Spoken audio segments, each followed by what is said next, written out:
It's coming up to 16 minutes past 6. Thanks so much for being with us. This is a big and fascinating story. The vote for the European Parliament is the world's biggest multi-country election in which the citizens of 28 member states, still including the UK, choose the 751 people who will represent them in Brussels. The election just held had been billed as a pivotal moment for the coalition of countries as it confronts the threat of nationalists and populists across the continent.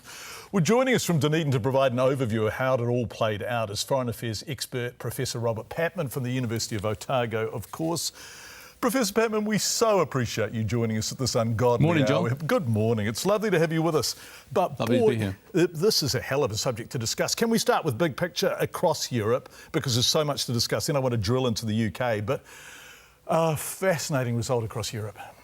Yes, the anti-immigrant nationalist right, they had some pockets of success, but they generally did not perform better than projected.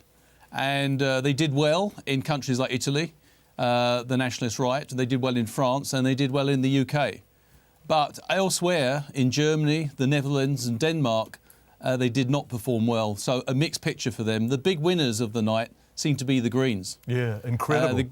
The Greens in Britain, for example, just finished just 2 points behind the Labour Party, the major opposition Labour Party, and they did very well in Germany, finishing second behind the CDU coalition. So I think the big winners of the night have to be the Greens. But the centre parties, as you said in your introductory remarks, they've taken a bit of a hit. Yeah, they have, particularly in the UK. Let's go there.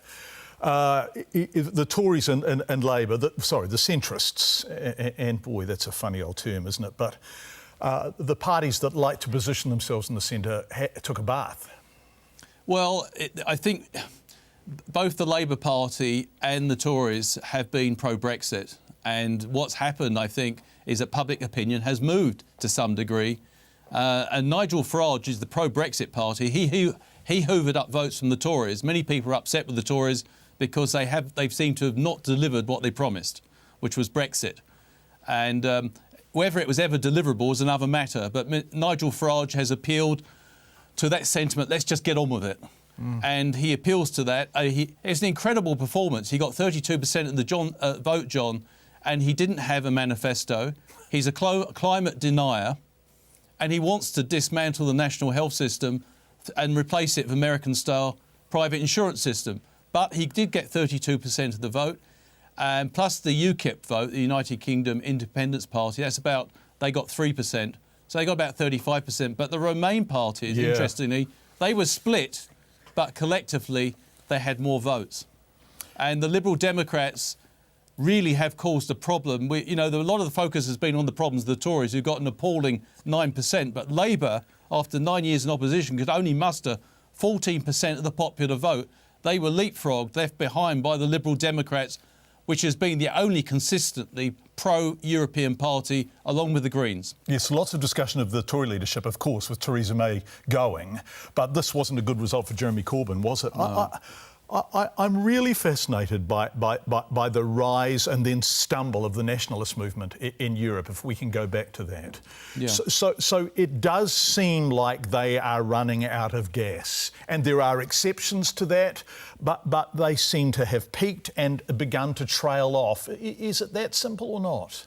Well, I think to some extent, some of the other parties are recognising that the nationalist populists are exploiting legitimate grievances. That is to say that governments have not made the economy work for more people, and they have exploited, to some degree, the nationalist populists, the sense of inequality, that people's lives are not getting as better than they hoped, and that the concentration of wealth seems to be ever in smaller hands. So I think some of the centrist parties are waking up to the problem of inequality and trying to address it. On the other hand, you could argue that the nationalist populists are essentially grievance parties. They don't have a lot to offer. It was no coincidence, to come back to Nigel Farage's Brexit party, they didn't put out a manifesto. Yes. And the beautiful, absurdist irony, it's like something from Beckett, isn't it, that he's running for a parliament that actually he's withdrawing the UK from.